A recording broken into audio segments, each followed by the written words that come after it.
자기 스스로도 믿지 못하는 일을 때때 당하는 일이 있다.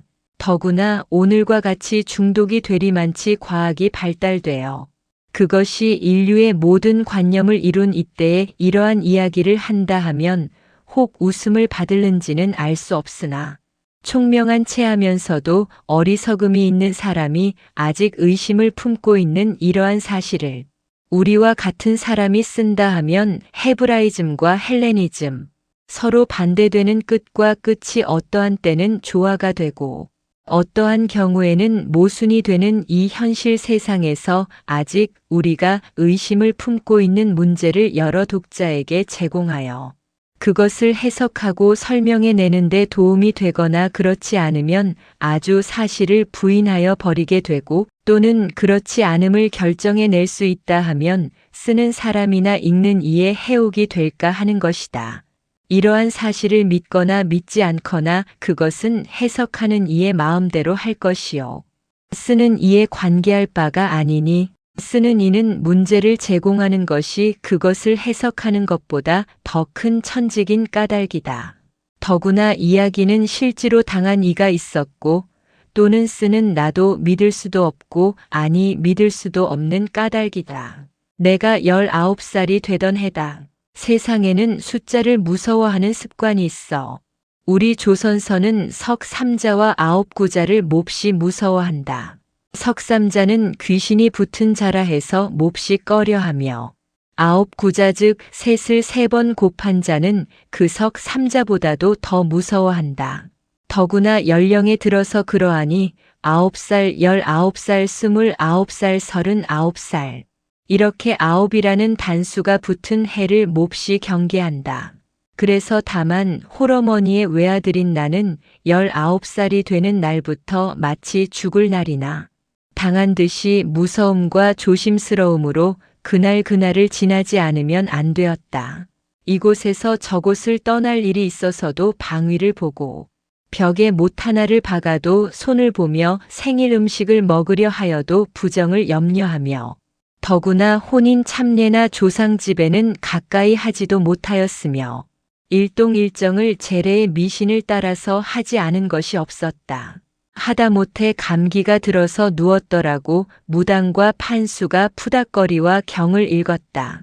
나는 어릴 때이라 그렇게 구속적이요 부자유한 법칙을 지키기도 싫었을 뿐 아니라 그때 동리에 있는 보통학교에 다닐 때이므로 어머니의 말씀과 또는 하시는 일은 어리석다 해서 여간에 반대를 하지 않은 것이 아니었다. 그러나 그것이 어리석은 일인 줄은 알고 자기도 그것이 옳지 않은 일인 줄은 알면서도 그것을 단단히 믿지 않을 수는 없었다. 제사 음식이 눈에 보이면 거기 귀신이 붙은 것 같기도 하여 어째 구미가 당겨지지를 아니하고 길에서 상여를 만나면 하루 종일 자기 생명이 위태한 것 같아서 아니 본 것만 못하였다. 장님을 보면 돌아가고 예방에 내버린 것을 볼 때는 자연히 침을 뱉었다. 쉽게 말하면 이 무서운 인습적 미신을 완전히 깨트려 버릴 수가 없다는 말이다. 나는 지금 그때를 돌아보면 여러 가지 행복을 아니 느낄 수가 없다. 아버지가 끼쳐주고 돌아가신 넉넉한 재산과 따뜻한 어머니의 자애로 무엇 하나 불만족한 것이 없이 소년시대를 지내오며 따라서 100여 호밖에 되지 않는 촌락에서 가장 재산이 있고 문벌 있는 얌전한 도령님으로 지내던 생각을 하면 고전적 즐거움을 아니 느낄 수가 없다. 더구나 지금도 거울을 앞에 놓고 내 얼굴을 들여다보면 그때의 보루통하고 혈색 좋던 얼굴의 흔적은 숨어버리었으나 잘 정제된 모습이라든지 정기가 넘치는 눈이라든지 살적이 뚜렷한 이마라든지 웃음이 숨은 듯 나타나는 듯한 입, 가장자리에 날씬날씬한 팔, 다리와 가늘은 허리를 아울러 생각하면 어디를 내놓든지 귀공자의 태도가 있었다.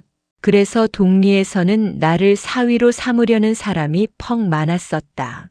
하루에도 중매를 들려고 오는 사람이 두세씩 있을 때가 많아서 그 사람들은 서로 눈치들만 보고 서로 말하기를 꺼려 그대로 돌아간 일이 한두 번이 아니었다. 그래서 어머니는 어느 것을 택해야 좋을는지 몰라서 적지. 아니 헤매신 모양이요. 또는 그 까닭으로 14살부터 말이 있던 혼인이 19살이 되도록 늦어진 것이다.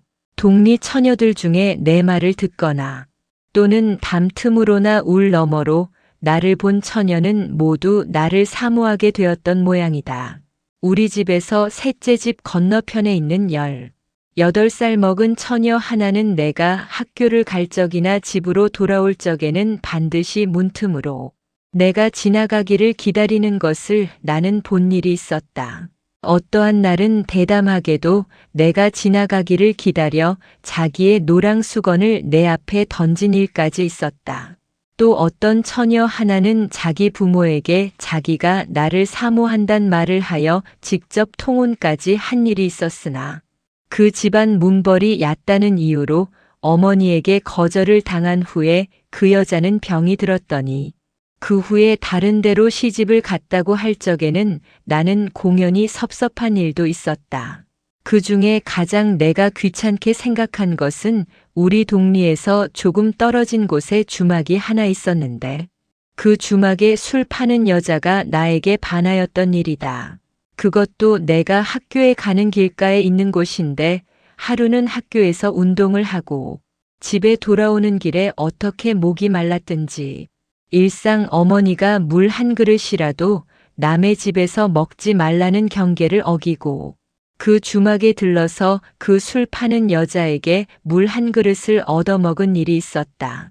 그 여자란 것은 나이가 22서너시 되어 보이는 남편이 있는 여자인데 눈이 크고 검으며 살이 검누르고 퉁퉁한 여자로 사람을 보면 싱글싱글 웃는 버릇이 있어 얼핏 보면 사람이 좋아 보이지만은 어디인지 음침한 빛이 있다. 그 이튿날 나는 무심히 그 주막 앞을 지내려니까 그 여자는 나를 보고 싱글 웃었다.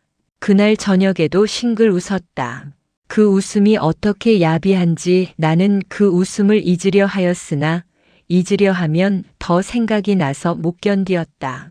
그렇지만 그 앞을 아니 지날 수가 없어서 그 웃음을 보지 않으려고 고개를 돌리고 지나간 지 이틀 만에 그 여자는 내가 학교에서 돌아오기를 기다렸든지 문간에 나섰다가 나를 불렀다. 나는 질겁을 하여 머리끝이 으쓱하였다. 여보시소 서방님네. 왜 그러는고? 나는 돌아보며 물었다. 사내가 와 그렇게 무정한 게요. 나는 사면을 둘러보았다. 그 말하는 그 사람은 그만두고 그 말을 듣는 내가 몹시 더럽고 부끄러운 것 같은 까닭이었다. 나는 아무 말도 못하고 그대로 돌아서 가려 하니까 그 여자는 나의 손목을 잡아 끌고 자기 집으로 끌고 들어가려 하였다. 그는 술이나 한 잔 자시고 가시소 하며 잡아다녔다. 술? 나는 말만 들어도 해괴하였다. 학교 규칙, 어머니 학생 계집 주정 음란 이 모든 것이 번득번득 연상이 되어서 온몸이 떨렸다. 이 손 못 놓겠는게요. 나는 손을 뿌리쳤다. 그리고 나는 학생이라서 술 못 먹는지러 하고 뒤로 물러서며 나중에는 얄궂은 일을 다 당하는 게로 하고 앞만 보고 달려왔다. 집에 와서는 얼른 손을 씻어 그 여자의 손때를 떨어버리고 옷까지 바꾸어 입었다. 그 음탕한 눈이며 살냄새가 눈에 보이고 코에 맞히는 것 같아서 못 견디었다. 그 후부터는 그 길로 학교를 갈 수가 없어서 길을 돌아가는 수밖에 없었다. 그전 길로 가면 오리밖에 되지 않는 길을 10리나 되는 산길로 돌아다녔다.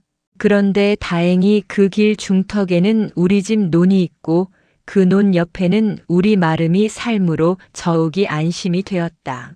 첫날 그 집 앞을 지날 때 나는 주인된 자격으로라고 하는 것보다도 반가운 마음으로 그 집에를 들어가지 않을 수가 없었다. 처음에 그 집 쌀이짝 문을 들어서니 집안이 너무 적적하였다. 20년 동안이나 우리 집 땅을 부쳐먹는 사람 좋은 늙은 마름도 볼 수가 없고 후덕스러 보이는 그의 마누라도 볼 수가 없다.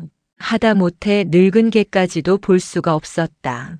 나는 의아하여 고개를 기웃기웃하려니까 그 집 봉당문이 열리며 기웃이 고개를 내미는 사람은 그 집 딸인 임실이었다. 임실이는 어렸을 때 앞치마 하나만 두르고 발바닥으로 어머니를 따라서 우리 집에 드나든 일이 있으므로 나는 그 얼굴을 잘 알 뿐더러 어려서는 같이 장난까지 한 일이 있었다. 그러나 근 3년이나 보지를 못하였다. 대가리가 커지니까 그렇게 함부로 다니지를 못하게 한 모양이다. 어렸을 적에 볼 때에는 머리가 쥐꼬리 같고 때가 덕지덕지하며 코를 흘리는 것이 지금 보니까 제법 머리를 치렁치렁 발 뒤꿈치까지 따 느리고 얼굴에 분칠을 하였는데 때가 쑥 빠졌다. 그는 반가웁다는 뜻인지 생긋 웃고 나를 보며 어서 오라는 듯이 나를 쳐다보았다. 그리고는 아무도 없는데 온 것이 미안한 듯이 황망해하며 어떻게 이 갑작스럽게 방문한 주인댁 도령님을 맞아야 좋을지 모르는 모양이다. 죄다 어디 갔는? 나는 상전의 아들이 하인의 딸에게 향하는 태도로 물었다. 그는 들에 나갔는 게로 하며 다시 한번 나를 곁눈으로 살펴보았다. 길게 있을 시간도 없거니와 있다가 하악할 때에는 또다시 들릴 터이니까 오래 있을 필요가 없어서 그대로 학교를 다녀 돌아올 적에 다시 들렀다. 그때에는 마름 내외가 나를 기다리고 있다가 점심 먹으라고 밀국수를 해주었다. 아마 그 계집애가 저희 부모에게 말을 했던 모양이다. 그 후에는 올적갈적 들렀다. 그 계집애도 상전과 부리는 사람의 관계로 숙친하여졌다. 어떤 때 나의 옷고름이 떨어지면 그것을 달아주고 혹 별다른 음식을 갖다가 내 앞에 놓을 때에는 이상한 미소를 띠고 나를 곁눈으로 쳐다보았다. 그 웃음이란 나의 눈에 보이기에도 몹시 유혹적이었으나 나는 실없는 계집년이란 생각밖에 나지 않았다. 그 후에 하루는 내가 학질 기운이 갑자기 생겨서 하학 시간도 채 마치지 못하고 어떻게든지 집으로 가려고 무한한 노력으로 줄다름질 쳐오다가 그 집 앞을 당도해 보니까 여태까지 참았던 마음이 획 풀어지며 그대로 그 집 마루에가 털썩 주저앉아 버린 일이 있었다. 그것을 본 마름들은 나를 방으로 데려다 누이고 일변 집으로 통지를 하며 또는 물을 끓인다, 미음을 쏜다 하여 야단을 하는데 그 중에 가장 난처하게 여기는 것은 나를 깔고 덮어줄 이불 요가 없어서 걱정인 것이다. 자기네들이 깔고 덮는 누더기를 주인 상전의 귀여운 아들, 더구나 유달리 위하는 아들의 몸에는 덮어주기를 꺼리는 모양이다. 염려하는 것을 본 그 처녀는 얼핏 자기 방, 아래 방으로 가서 새로이 꾸며둔 이불 요 한 채를 가지고 왔다. 그것은 자기가 시집갈 때 가지고 가서 신랑과 덮고 잘 이불을 준비해 둔 것이다.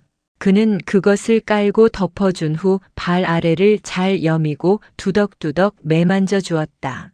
촌여자의 손이지만 어대인지 연하고 부드러운 맛이 있어서 몹시 육감적 자극을 전하는 듯 하였다.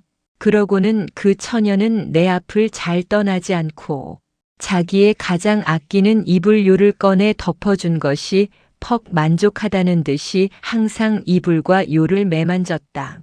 어떠한 때에는 나의 이마도 눌러주고 시키지도 아니하였는데 나의 베개를 바로 베주기도 하고 허틀어진 옷고름을 매주기까지 하였다.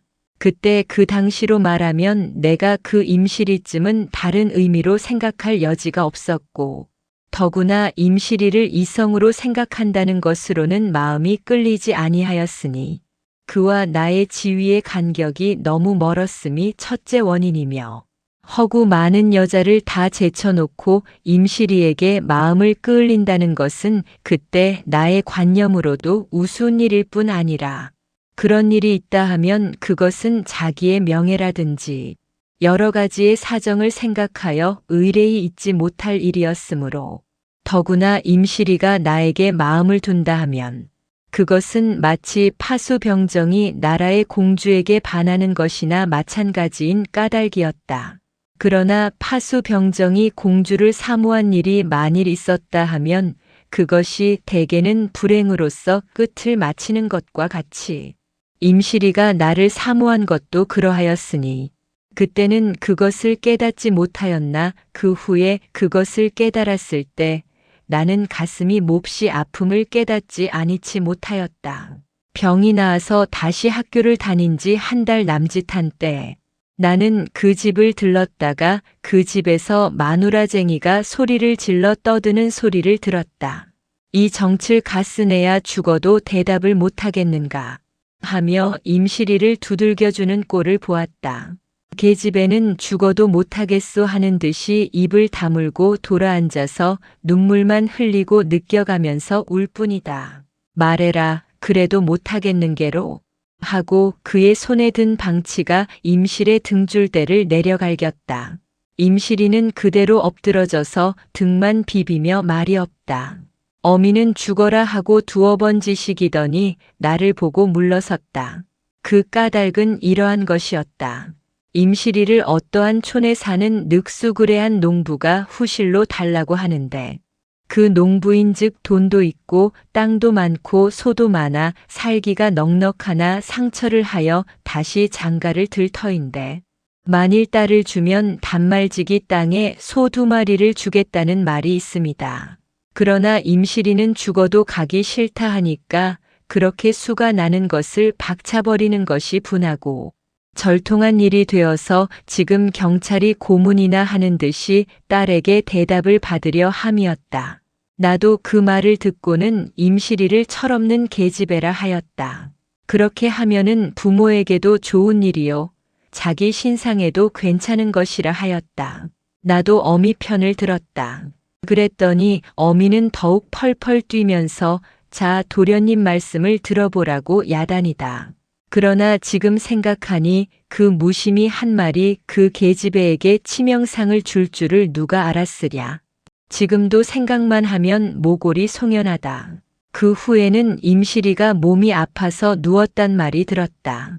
나는 여러 가지로 생각을 하여 즉 말하자면 주인된 도리로나 날마다 지나다니며 폐를 끼치는 것으로나 또는 내가 아를 적에 제가 해주던 공으로나 약 한 첩 안이 지어다 줄 수 없어서 그 병을 물어보았으나 다만 몸살이라고 할 뿐이므로 무슨 병인지 몰라서 그것도 하지 못하였다. 그 후 한 보름은 무심히 지나갔다. 임실이 병이 어찌 되었느냐고 물어보지도 않았다. 그렇게 무심히 지내던 어떠한 날 저녁에 나는 어머니와 단둘이 방에서 잠을 자고 있었다. 날이 몹시 침울하고 날이 흐려서 안개가 자욱이 낀 밤이었다. 척척한 기운이 삼투를 하여 방 안으로 스며들었다. 나는 잠이 들어다가 깨었다. 깨기는 깨었으나 분명히 깨지도 못하였다. 눈에는 방 안에 있는 것이 분명히 보이나 정신은 잠 속에 잠겨 있었다. 시계 소리가 들리었으나 그것이 생시에 듣는 것 같기도 하고 꿈속에 듣는 것 같기도 하였다. 누구든지 가위를 눌릴 때 당하는 것 같이 몸은 깨려 하고 정신은 깨지 않는 것과 같았다. 띵한 기운이 머릿속에 가득 차고 온몸이 녹는 듯이 흥몽하였다. 그러자 누구인지 문을 열었다. 석유불을 켜놓은 등잔불이 더욱 밝아지더니 눈이 부신 햇빛같이 환하여졌다. 나는 이상하지도 않고 무섭지도 않았다. 생시나 같이 예사로웠다. 문이 열리더니 들어오는 사람이 있었다. 그것은 분명히 임실이었다. 그는 하얗게 소복을 입었었다. 그의 손에는 이상한 꽃가지를 들었었다. 문을 닫더니 내 앞에 와서 섰다. 그는 울음을 참는 사람처럼 처참하게 입을 다물었다. 그는 누구와 이별하는 것 같이 몹시 슬픈 낯으로 나를 보았다. 그의 옷빛은 똑똑하고 선명하게 내 눈에 비추었다. 그는 한참이나 나를 보고 있더니 눈에서 구슬 같은 물을 흘리더니 나의 가슴에 엎드려 울었다. 생시나 꼭 마찬가지 목소리로 나를 향하여 저는 지금 당신을 이별하고 영원히 갑니다. 생시에는 감히 말씀을 못하였으나 지금 마지막 당신을 떠나갈 때 제가 얼마나 당신을 사모하였는지 알 수가 없던 그 간곤한 정이나 알려드릴까 하여 가는 길에 들렀사오니 영영 가는 혼이 남아 마지막으로 저를 한번 안아주세요. 하고 가슴에 안겼다. 나는 벌떡 일어나며 임실이를 물리치며 버릇없는 가시내년 누구에게 내가 감히 이따위 버르장을 하니 하고 꾸짖었다. 그랬더니 임실이는 돌아서서 원망스럽게 나를 흘겨보면서 그러면 이것이 마지막이니 안녕이나 계시라고 어디로인지 사라졌습니다. 나는 그 사라지는 것이 연기와 같이 허무한 것을 보고 공연히 섭섭한 생각이 나고 가슴속이 메이지는 듯하여 그렇게 준절히 꾸짖은 나로서 다시 임실아, 임실아 하고 부르면서 따라 나가려 하였다. 그러나 정령코 생시요 모든 것이 분명하고 똑똑한데 다리를 떼어 놓으려면 다리가 떼어지지 않고 무엇이 꽉 붙잡는 것 같으며 입을 벌리려면 혀가 굳어서 말이 나오지를 아니하여 무한히 고생을 하고 애를 쓰려 하였으나 마음대로 되지를 않았다. 그러자 누구인지 내 몸을 흔드는 듯해서 눈을 떠보니까 나는 자리 속에 누웠고 옆에 어머니가 일어나 앉으셔선 왜 그러는? 하고 물어보신다. 여러 가지를 종합해 보아서 내가 꿈을 꾸었던 것이다. 꿈은 꿈이나 그것이 너무 역력한 까닭에 어머니께 그런 말씀도 하지 못하고 이상하다 하는 생각으로 그날 밤을 지내었다. 그 이튿날 아침에 학교를 갈 적에는 만사를 제쳐놓고 그 집부터 들렀다. 들르기도 전에 멀리서 나는 가슴이 서운하여지지 않을 수가 없었다. 먹을 것도 못 먹고 입을 것도 못 입고 임실이가 죽단 말이 웬 말이냐. 어미 애비 내버리고 내 혼자 어대매로 간단 말고 애고 임실아 하며 어미의 우는 소리가 적적한 마을 고요한 공기를 울리고 내 귀에 들려왔다. 공중에서 날아왔다.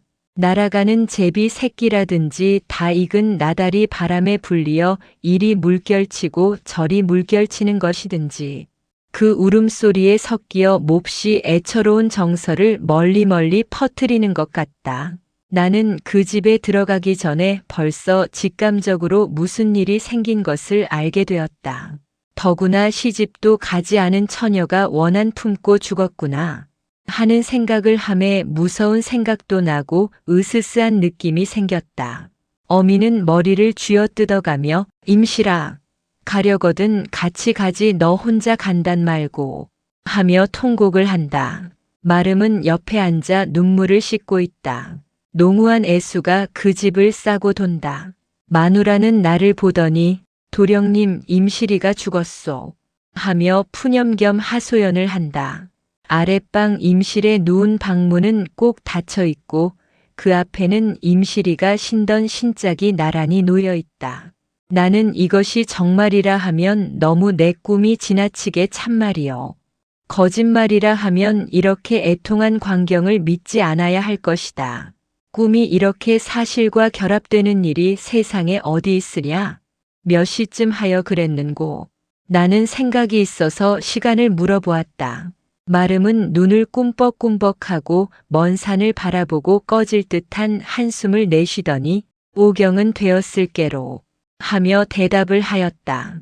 나는 눈을 더 한 번 크게 뜨지 않을 수가 없었다. 그러면 분명히 임실의 혼이 임실의 몸에서 떠날 때 나에게 즉시 다녀간 것이 틀림없었다. 나는 그날 학교를 그만두었다. 집에 돌아와서 몸이 아프다는 핑계를 하고 종일 드러누워 생각함에 실없이 임실이 생각이 나서 못 견뎠다. 나에게 그렇게 구소에 사무친 원한을 품고 세상을 떠난 것을 생각함에 내 사지마디가 저린 것 같았다. 불쌍함과 측은한 생각이 나고 또는 적지 않은 미신적 관념이 공연히 나를 두려웁게 하였다. 그리고 일상 나에게 하던 것이라든지 내가 아플 때 나에게 하여준 것이라든지 또는 시집가기 싫어하던 것이든지 병들었던 것을 생각하고 임실의 마음을 추측함에 임실이는 속으로 몹시 나를 사모하였던 것이 틀림없었다. 그러나 나는 상전이요 자기는 부리는 사람의 딸이었다. 고귀한 집 도령님을 사모한다고 말로는 차마 하지 못하였으나 그는 속으로 혼자 가슴을 태웠던 것이다. 골수에 사무치도록 나를 생각하였던 것이다. 입이 있고 말을 하나 차마 가슴속에 든 것을 내놓지 못하였던 것이다. 그 모든 것을 생각할 때 나는 죽어간 임씨를 몹시 동정하게 되었었다.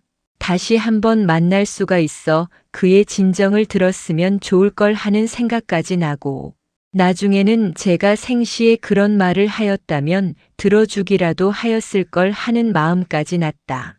말하자면 나는 임실이가 죽어간 뒤에 분한 마음이 변하여 사랑하는 마음이 되었다는 것이다. 그날 저녁에 나는 잠을 자려 하나 잘 수가 없었다.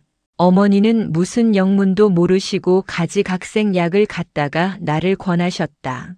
그러시면서 내가 어제 저녁에 꿈에 가위를 눌리더니 몸에 병이 생기었다 하시면서 매우 걱정을 하시었다. 그런데 나는 오늘 아침 임실이가 죽었다는 말을 하지 못하였다. 만일 그 집에 들렀다는 말을 하면 처녀 죽은 귀신이 씌었다고 당장에 집안이 뒤집힐 터인 까닭이다.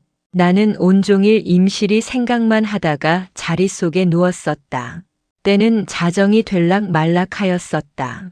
어머니는 내가 잠들기를 기다리시느라고 옆에서 바느질을 하시고 계셨다. 사면은 고요하였다. 멀리서 닭 우는 소리가 들리었다. 나는 눈이 또렷또렷 잠 한잠 자지 못하고 누워 있었다. 그런데 누구인지 문간에서 문을 두드렸다. 어머님도 바느질을 하시던 것을 그치시고 귀를 기울이셨다. 나도 고개를 돌렸다. 도련님, 분명히 임실의 소리다. 어머니와 나는 서로 쳐다보았다. 서로 의아한 것을 깨치기 위함이다. 어머니 한 사람이나 나 한 사람만 듣는 것이 아니라 서로 다 듣는다는 것을 알 때 나는 온몸이 으쓱하였다. 도련님, 목소리가 더 똑똑하고 날카로웠다. 나는 무의식하게 벌떡 일어나며 대답을 하려 하였다.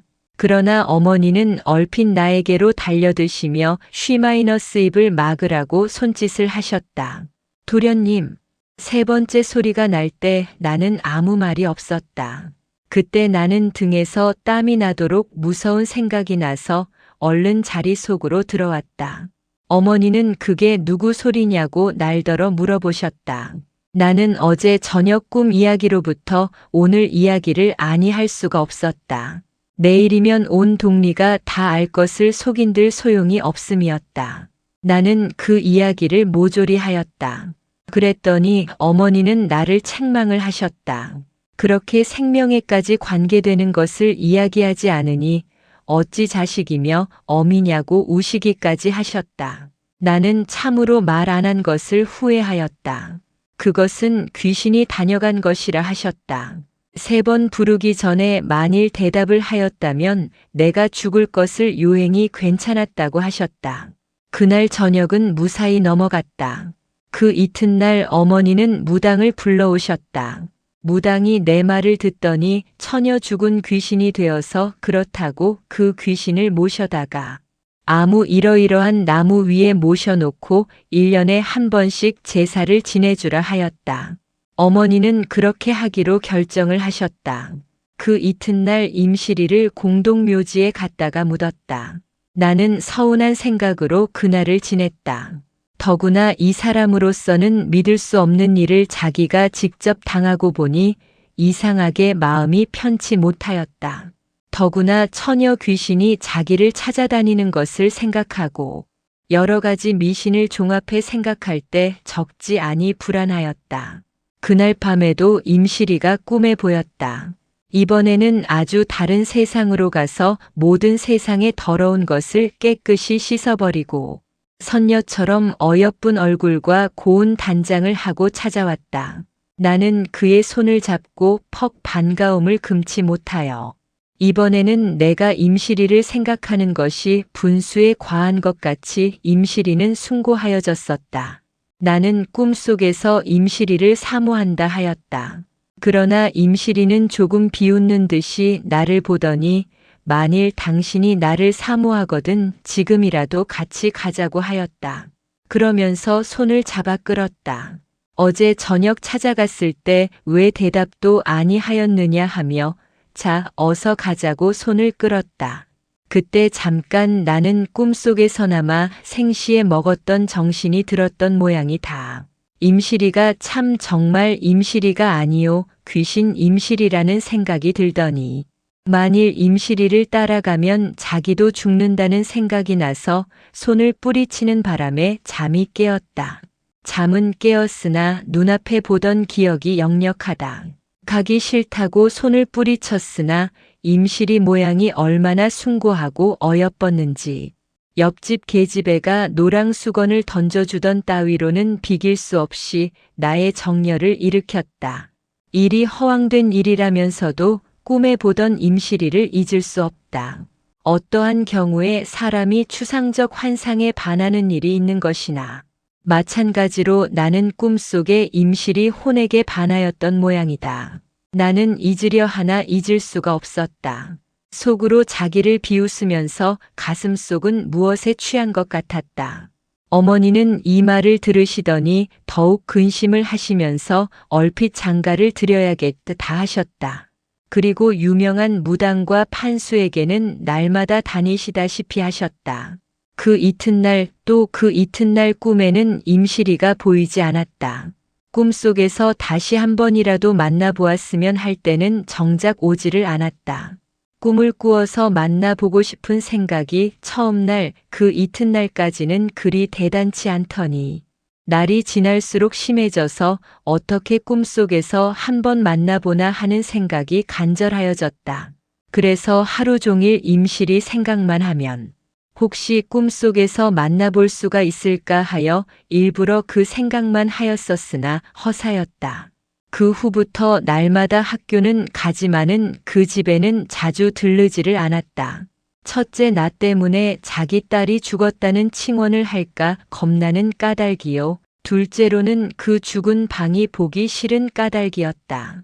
그러나 아무리 하여도 잊혀지지를 않으므로 이번에는 잊어보려고 애를 썼다. 어떤 때는 혼자 눈을 딱 감아보기도 하고 어떤 때는 혼자 고개를 흔들어 눈앞에 보이는 것을 깨트려 보려 하였으나 더욱 분명히 보일 뿐이다. 그래서 이것도 귀신이 나의 마음을 이렇게 만들어 놓은 것이라고 해서 몹시 괴로웠다. 하루는 토요일이다. 임시를 잊어버리려 하나 잊어버릴 수 없는 생각이 나를 공동묘지까지 끌어갔다. 풀이 우거져서 상긋한 냄새가 온 우주의 생명의 냄새를 나의 콧구멍으로 전하여 주는 듯 하였다. 익어가는 나락들은 무거운 생명의 알갱이를 아는 채 고개를 숙이고 있다. 널달한 벌판에는 생명의 기운이 넘쳐 흐른다.